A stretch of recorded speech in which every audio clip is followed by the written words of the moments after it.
길을 아는 것과 그 길을 걷는 것은 다르다라고 하는 말이 있습니다. 어디선가 한 번은 들어보암직한 그런 말씀이죠. 사실 누구라도 그런 얘기를 했을 수 있겠지만 영화 매트릭스에 나오는 대사로 사실은 더욱 유명해졌습니다. 길을 안다고 하는 것은 지식의 차원입니다. 길을 걷는다고 하는 것은 실천의 차원입니다. 우리가 길을 나서기 전에 그 길에 대한 정보를 잘 갖는 것은 대단히 중요하다라고 말할 수 있을 것입니다. 그 정보가 정확해야 함은 물론이거니와 가능하면 많고 상세할수록 좋다고 할 수가 있겠죠. 그럼에도 불구하고 그 길을 직접 걷는 것은 사실 또 다른 문제라고 할 수가 있습니다. 우리가 내딛는 길에 대해서 아무리 자세하고 아무리 정확한 정보를 가지고 있다 하더라도 그 정보 자체가 우리를 자동으로 목적지까지 옮겨주지는 않기 때문에 그렇습니다. 신앙생활도 마찬가지입니다. 아는 것도 중요하고 행하는 것도 중요합니다. 길을 아는 것, 길을 걷는 것이 다 중요하다는 것이죠.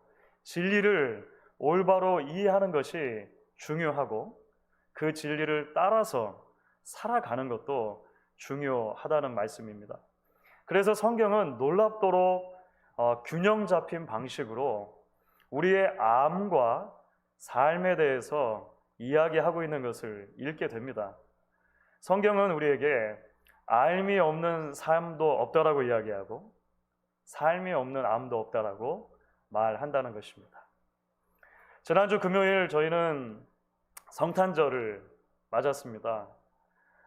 예년과 다르게 유례없는 방식으로 우리가 성탄절 예배를 드리긴 했습니다만 우리는 이 성탄절 예배를 통해서 이 땅에 빛으로 오신 예수님에 대한 복음 메시지를 함께 나누었습니다.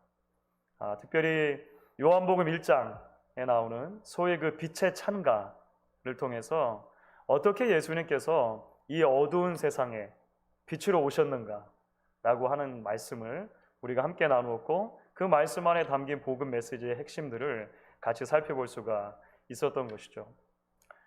오늘 우리가 함께 읽은 빌립보서 2장 5절부터 11절 말씀은 사실 성서 일과표에 의해서 렉셔너리에 의해서 오랜 기독교 역사 속에서 신앙 공동체가 성탄절이 지난 그 몇 주의 기간 동안에 계속적으로 읽어왔던 그런 아주 중요한 본문 가운데 하나의 말씀이 됩니다.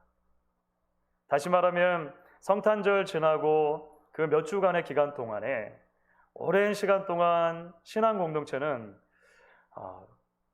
복음 메시지와 더불어서 빌립보서 2장에 나오는 이 메시지를 함께 읽어왔다라고 하는 것입니다. 왜 그랬을까요? 사실 오늘 우리가 함께 읽은 빌립보서의 말씀이 이 땅에 성육신하신 예수 그리스도를 따르는 삶에 대해서 이야기하고 있기 때문에 그렇습니다. 다시 말하면 빛으로 오신 주님을 영접한다는 것. 우리가 성탄절 아침에 함께 나눴던 말씀 가운데 요한복음 1장 12절 영접하는 자 곧 그 이름을 믿는 자들에게 하나님의 자녀가 되는 권세를 주었다라고 하는 말씀을 나눴는데요. 예수를 영접한다라고 하는 것은 한 번 내가 예수를 믿겠습니다라고 결단하는 것으로 끝나는 것이 아니라 평생 동안 그 예수를 따라 살겠습니다 라고 하는 고백과도 맞닿아 있기 때문이라고 우리가 이야기할 수 있을 것입니다. 말씀드린 것처럼 오늘은 성탄절 이후의 첫 주일이고 동시에 한 해의 마지막 주일입니다. 한 해의 마지막 주일. 이 시점에서 저희가 빌립보서의 이 말씀을 함께 묵상하게 된 것이 의미심장하다 이렇게 생각을 합니다. 고되고 힘들지만 우리가 지난 한 해 동안 어떻게 하나님의 부르심을 따라 지내왔는지를 오늘 말씀 통해 돌아볼 수 있으면 좋겠습니다. 동시에 하나님께서 은혜 가운데 2021년이라고 하는 새해를 또 허락해 주실 텐데요. 다음 주일이면 벌써 새해 첫 주일이 될 텐데요. 여전히 하나님의 그 부르심을 따라 그리스도를 따르는 삶으로 살아가기를 우리가 오늘 함께 결단할 수 있는 그런 시간이 될 수 있으면 좋겠습니다. 그렇다면 여러분, 빛으로 오신 주님을 따르는 삶은 한마디로 어떤 모습이라고 요약을 할 수가 있을까요? 참빛이신 예수님을 따라서 걷는 인생길, 하나님은 어떤 삶으로 우리를 부르냐라고 하는 것입니다. 오늘 말씀 가운데 우리는 그것을 한마디로 낮아짐의 삶이라고 요약할 수 있을 것입니다. 겸손의 삶이라고 이해할 수 있을 것입니다. 자신을 온전히 비워내는 삶이라고 말할 수 있을 것입니다. 오늘 우리가 함께 읽은 빌립보서 2장 말씀 가운데 특별히 6절부터 8절까지 말씀은요, 성경 전체를 통해서 예수 그리스도의 성육신이 가지고 있는 신학적인 의미를 가장 잘 설명해 준 구절 가운데 하나라고 그렇게 많은 사람들이 이야기를 합니다. 6절부터 8절까지 말씀 여러분, 저와 여러분이 같이 한번 다시 그래서 읽어볼 수 있으면 좋겠습니다. 같이 한번 읽어보겠습니다. 그는 근본 하나님의 본체시나 하나님과 동등됨을 취할 것으로 여기지 아니하시고 오히려 자기를 비워 종의 형체를 가지사 사람들과 같이 되셨고 사람의 모양으로 나타나사 자기를 낮추시고 죽기까지 복종하셨으니 곧 십자가에 죽으심이라. 여러분 생각해보면 참 아이러니한 일이 아닐 수 없습니다. 예수님은 분명 빛으로 이 세상에 오셨습니다. 요한이 말대로 예수님은 죄로 인해서 어두워진 이 세상을 밝히는 참 빛, 빛 중에서도 거짓된 빛이 아니라 희미한 빛이 아니라 진정한 빛, 참 빛으로 이 세상에 오셨다는 거예요. 그런데 놀랍게도 그렇게 빛으로 오신 예수님이 사셨던 삶을 보면 세상적인 기준으로 볼 때 빛나는 삶은 아니었다라고 하는 것입니다. 사람들의 환호를 받는 삶이 아니었습니다. 세상의 모든 부여를 다 누리는 그런 삶이 아니었습니다. 안락과 편안함이 있는 삶, 누가 봐도 빛나는 삶 아니었다라고 하는 것입니다. 여러분 오늘 성탄절을 앞두고 뉴스가 됐었던 이야기 중에 하나가 뭐냐면 800년 만에 벌어지는 우주쇼 이야기가 있었어요. 여러분 아마 기억하실 것입니다. 저마다의 속도로 태양계를 운행하고 있는 그 목성과 토성이 지구의 관점에서 볼 때 일렬로 늘어서서 유난히 그 별이 밝게 보이는, 그러니까 2배, 3배로 더 밝게 보이는 것이죠. 밝게 보이는 그런 현상이 있었다라고 하는 것입니다. 사실 목성과 토성이 하나로 합쳐지는 현상 자체는 20년에 한 번꼴로 일어난다고 그래요. 그런데 우리 눈으로는 잘 보이지가 않는데 지구에 가장 근접해서 가장 잘 보이는 이런 현상이 나타나는 것은 굉장히 드문 일이라고 하는 것이죠. 이렇게 대근접이라고 하는데 이번에 그것이 800년 만에, 그러니까 사람의 눈으로 관측된 것으로는 800년 만에 가장 지구에서 가까운 거리에서 반짝였다는 것입니다. 이제 이 다음번에 우리가 관측할 수 있는 그런 대근접은 2080년에 있을 거라고 하니까 대부분의 사람들에게는 평생에 한 번 있을까 말까 한 그런 이제 경우다라고 사람들이 말했다는 거예요. 그런데 사람들이 이렇게 두 별이 합쳐지는, 그러니까 목성과 토성이 합쳐지는 현상을 뭐라고 불렀는지 여러분 아시죠? 그것을 크리스마스의 별이라고 불렀어요. 왜 그랬을까요? 어떤 이제 설에 의한 것인데요.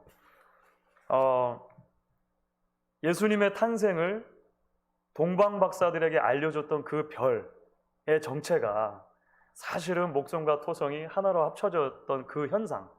그래서 유난히 밤에 밝게 보이는 그것을 보고 동방 박사들이 찾아왔을 것이라고 말하는 설이 있다는 거예요. 그래서 이것을 이제 크리스마스의 별이라고 사람들이 불렀다는 것입니다. 물론 진짜 그랬는지는 알 길이 없죠.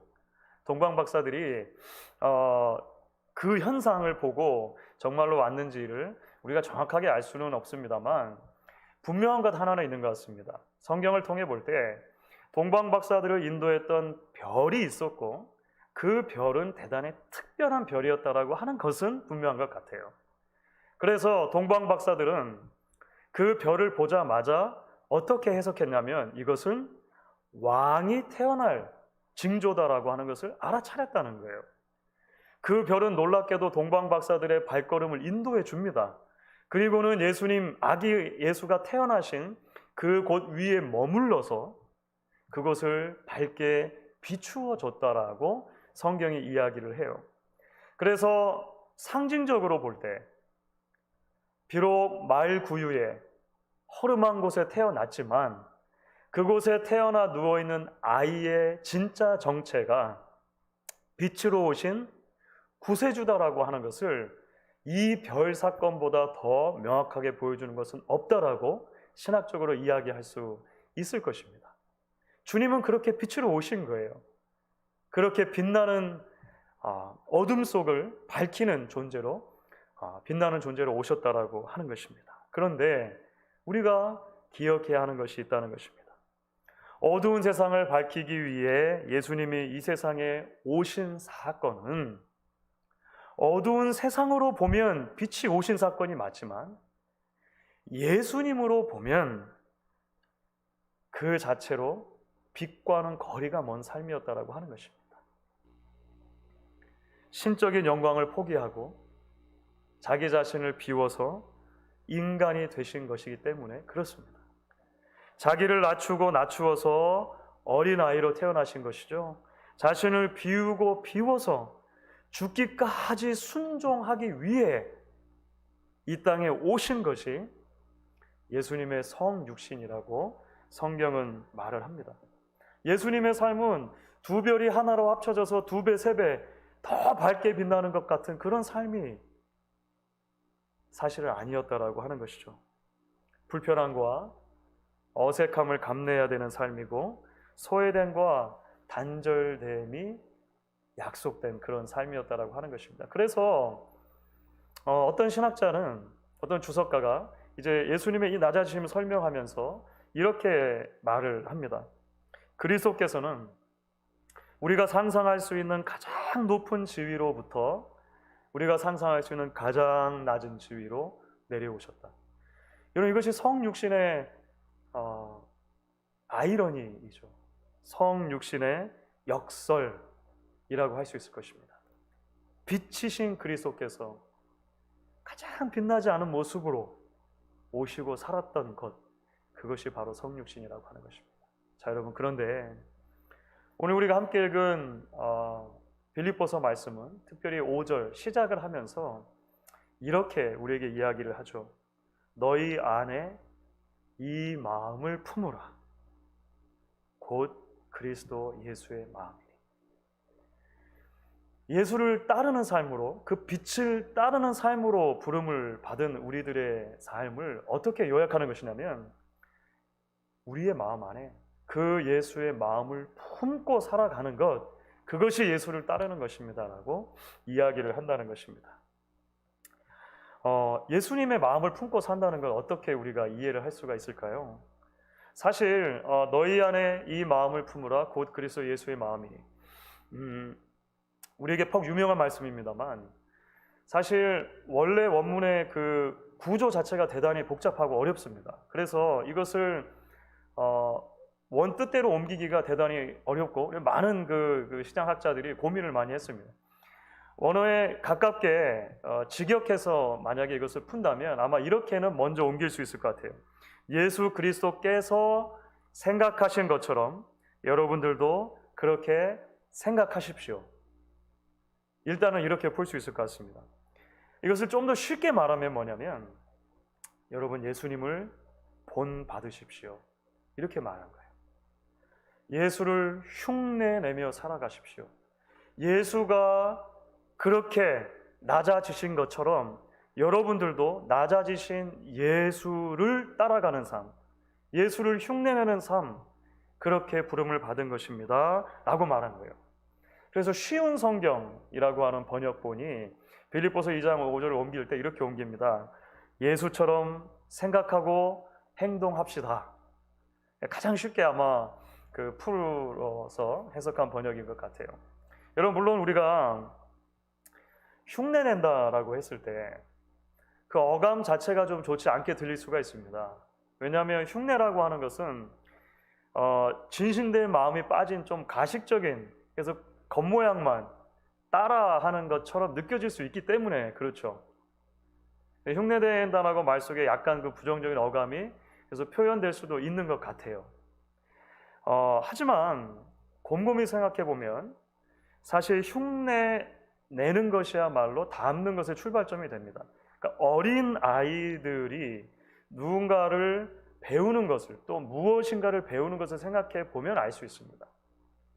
어린 아이들은 어른들이 하는, 또는 이 세상에서 돌아가는 어떤 것들을 흉내내는 방식으로 학습을 합니다.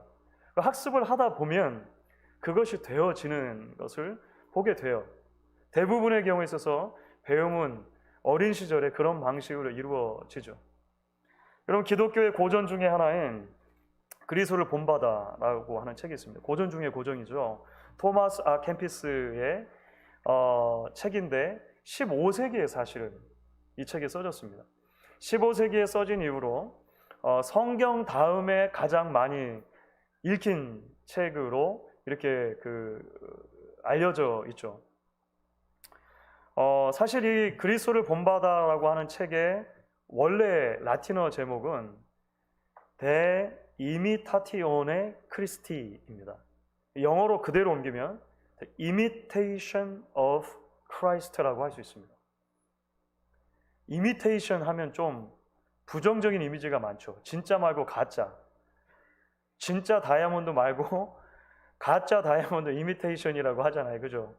흉내 내서 가짜로 만든 것. 그런데 놀랍게도 그리스도를 본받아라고 하는 것을 설명하면서 우리를 앞서갔던 신앙 선배들은 그리스도를 흉내내는 것이다. 이미테이션 하는 것이다라고 설명했다는 거예요. 여러분, 이것을 C.S. 루이스도 비슷한 방식으로 설명을 합니다. 순전한 기독교, Mere Christianity라고 하는 책에 보면 C.S. 루이스가 먼저 이런 질문 하나를 상정합니다. 질문이 뭐냐면, 어떻게 본질상 죄인인 우리가 매일의 삶에서 예수를 닮아갈 수 있는가? 라고 하는 질문을 던져요. 그러니까 두 가지 스테이트먼트가 있는 것입니다. 하나는 우리가 본질상 죄인이라고 하는 거예요. 완전히 부패했다라고 하는 것입니다. 그런데 성경은 우리 보고 예수를 따르는 삶을 살라고 말한다는 거예요. 어떻게 그런 삶을 살 수 있는가? C.S. 루이스는 그것을 흉내라고 하는 개념으로 설명을 하는 것입니다. 흉내. 예를 들어서 어린아이들이 롤플레이, 역할놀이 하는 것을 생각해 보라는 거예요. 어렸을 때 소꿉놀이 하는 거 있지 않습니까? 소꿉놀이. 아직 어린아이지만 아빠가 되기도 하고 엄마가 되기도 해보는 거예요. 연습하는 것입니다. 예를 들어서 병원놀이를 한다고 생각해 보세요. 어린아이들 중에 역할을 맡습니다. 누구는 의사가 되고, 누구는 간호사가 되고, 누구는 환자가 되고. 그렇죠. 아직 정확하게 그것을 모르지만 흉내를 내는 과정을 통해서 어렴풋이 아이들이 알아간다는 거예요. 의사의 역할은 뭔가, 간호사의 역할은 뭔가, 환자의 역할이라고 하기엔 좀 그런 것 같습니다만 어린아이들이 이해간다는 거예요. 그런 흉내를 통해서 배워가는 것. 마찬가지로 성경이 우리를 보고 그리스도를 따르라 라고 말할 때 그것은 우리의 힘으로 무엇인가를 해보라는 의미라기보다 예수 그리스도를 본받아라, 예수를 흉내내라 라고 하는 것으로 접근한다는 것입니다. 여러분, 올해 한국에서 한 스님에 대한 이야기로 한창 미디어가 달아올랐던 적이 있습니다. 제가 수요 예배 때도 잠깐 언급한 적이 있었던 것 같아요. 이분이 하버드 대학 출신으로 스님이 되셨다는 것 때문에 굉장히 유명해지셨습니다. 그리고 많은 책을 짓고 사람들에게 다가가는 소통, 강연을 통해서 대중들에게 다가갔어요. 대중들이 그 신선하고 공감되는 이분의 메시지에 환호하고 열광했습니다. 특별히 멈추면 비로소 보이는 것들이라고 하는 이 책이 발간된 지 3개월 만에, 그러니까 한국은 이제 여러 중요한 서점들에서 베스트셀러 순위를 집계를 하는데 종합 베스트셀러 1위에 오른 거예요. 3개월 만에. 그리고 16주 동안 1위 자리를 지킵니다. 출간되고 7개월 만에는 판매수 100만 부를 돌파했다고 하는데요. 가장 단기간에 100만 부 돌파한 기록이라고 그래요. 그러니까 어마어마하게 인기를 많이 끌었던 것이죠. 그런데 올해 이제 그 스님의 감추어진 모습이라고 하는 게 이제 드러나면서 이제 뉴스가 된 것입니다. 특별히 한 다른 스님이 이제 그 고발을 했잖아요. 그 미국인이면서 한국에서 활동을 하는 다른 스님이 있으셨어요. 푸른 눈의 수행자라고 불렀던 그 스님이 말씀드렸던 다른 스님의 이제 부도자로서의 삶에 대해서 그 의문을 제기하고 이제 이렇게 비난을 했던 것이 촉발이 된 것입니다. 그러면서 실제로 그 스님이 한국과 미국에 아주 고가의 주택과 아파트를 소유하고 있고 또 아주 고가의 자동차, 페라리라고 아마 했던 것 같은데 하여간 뭐 그런 자동차를 소유하고 했다는 것들이 이제 계속 밝혀지면서 이제 뉴스가 막 뜨겁게 달아올랐던 것입니다. 사람들이 비난을 하죠. 무소유라고 하더니만 풀 소유다, 뭐 비난한다든지 알고 보니까 가식적인 종교꾼이었다, 이런 비난들이 막 있었어요. 한참을 침묵하다가 이제 그 당사자였던 스님이 이제 입장을 발표를 했습니다. 여러분 아마 읽으신 분들도 계실 것 같아요. 그동안 제 삶이 너무 창피하고 부끄러워서 솔직히 답신을 여러분들에게 못 드렸습니다. 이번을 계기로 제 삶을 크게 반성하고 중다운 삶을 살도록 하겠습니다. 이런 말을 했어요. 아주 흥미로운 표현이죠. 중다운 삶을 살겠습니다. 이런 말을 했다는 거예요. 사실 이 말씀을 드리면서 좀 조심스럽긴 합니다. 왜냐하면 자칫하면 이 기독교 목사가 어느 다른 종교 지도자의 비행을 들추어내서 옳다구나 하면서 비난하는 것처럼 비춰질 것 같아서 그런 조심스러운 마음은 있습니다. 실제로 뉴스에 밝혀지는 것만 보면 기독교 내에서 일어나는 비행과 악행의 수준도 더하면 더했지 못하지 않다는 것을 저와 여러분이 사실 잘 알고 있습니다. 그래서 어떤 이제 그 기독교인이, 신앙인이 그 스님에 대한 뉴스를 이제 인용하면서 이런 댓글을 달았었는데요. 고개가 끄덕여졌습니다. 중이 중다울 수 있고, 목사가 목사다울 수 있고, 성도가 성도다울 수 있고, 인간이 인간다울 수 있다면 고개가 끄덕여집니다. 그런데 여러분, 우리가 기억해야 할 것이 있습니다. 성경이 그리스도인의 거룩이라고 하는 주제를 접근할 때 어떤 방식으로 접근하느냐라고 하는 문제입니다. 성경이 말하는 거룩한 삶의 핵심, 그것은 사실 내가 스스로를 갈고 닦아서 거룩에 이르는 것이 아니라고 하는 것을 우리가 기억할 필요가 있습니다. 다시 말하면 성경은 당신이 열심히 노력하고 애쓰면, 수행을 하다 보면 언젠가는 진짜 성도다워질 수 있다, 진짜 목사다워질 수 있다, 이렇게 말하지 않는다는 것입니다. 오히려 성경은 뭐라고 말하냐면 너희는 너희 안에 이 마음을 품으라, 곧 그리스도 예수의 마음이다 라고 말한다는 거예요. 여러분, 조금 더 극단적으로 말하면 성경의 관심은 중이 중다워지고 목사가 목사다워지고 인간이 인간다워지는 데 있는 게 아니라는 것입니다. 왜냐하면 그것은 불가능한 것이기 때문에 그래요. 부패한 죄인의 입장에서 보면 그것은 스스로 결코 이룰 수 없는 일이기 때문에 그렇습니다. 성경의 관심은 우리가 예수다워지는 것입니다. 이것은 큰 차이가 있는 것입니다. 성경의 관심은 나의 마음을 단련하고 훈련하는 것, 그래서 나를 계속해서 바꿔가는 것 그 자체에 있는 것이 아니라 내 마음을 버리고 예수의 마음으로 채우는 데 있다라고 하는 것을 우리는 기억해야 한다는 거예요. 여러분, 이것이 쉬운 일이 아니죠. 어려운 일일 수 있습니다. 우리는 매 순간 도무지 겸손하지 못하고 도무지 이타적일 수 없는 자신을 발견하고 실망하곤 하기 때문에 그렇습니다. 하지만 여러분, 그래서 예수님이 오신 거예요. 애초에 성탄이 있어야만 했던 이유가 뭐냐면 죄인이 스스로를 노력하고 힘을 기울여서 하나님이 원하시는 수준에 이를 수 없기 때문에 예수가 오신 것입니다. 그 예수님이 자기 자신을 십자가에 내어주시고 죄인을 구원해 주신 것입니다. 그래서 우리는 두려워하지 않아야 합니다. 우리는 포기하지 않아야 합니다.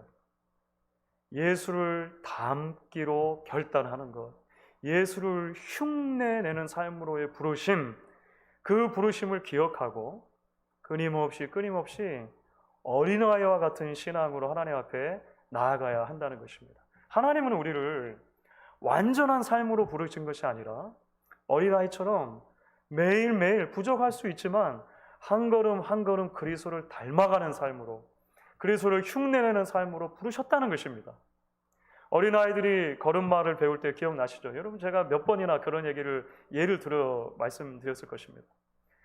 한 번에 10걸음을 걷는 아이는 절대 없습니다. 그렇죠? 오늘 내가 마음을 먹고 10걸음을 걸어봐야겠다. 부모님 보십시오. 이런 아이는 없어요. 한 걸음 걷다가 넘어지고를 반복합니다. 근데 그러다 보면 2걸음 걸어요. 그러다 보면 5걸음 걷습니다. 나중에 10걸음, 20걸음 걷고 뛰는 거예요. 그 수많은 넘어짐의 반복이 없었다면 아이는 다리에 근육을 기를 수 없었을 거예요. 자유롭게 걷고 뛸 수 없었을 것입니다. 우리는 하나님 앞에 부름받는 그날까지 온전하게 뛸 수는 없을지 몰라요. 하지만 놀랍게도 너의 마음을 잘 갖고 달가라. 그러면 예수처럼 될 것이다. 성경은 감사하게도 그렇게 말하지 않아요. 너희 안에 이 마음을 품으라. 곧 그리스도 예수의 마음이니. 많은 신약 학자들이 빌립보서 2장 5절부터 11절까지의 말씀도 초기 신앙 공동체의 신앙 고백을 담은 찬송이었을 것이라고 그렇게 말합니다. 성탄절 예배 드리면서 잠깐 말씀드렸죠. 신약학자들은 성경 안에 그런 초기 신앙 공동체의 고백을 담은 찬송 시들이 숨겨져 있다고 말하는데요. 빌립보서 2장 5절부터 11절, 이 7절의 말씀을 그 대표적인 고백 중에 하나라고 봐요.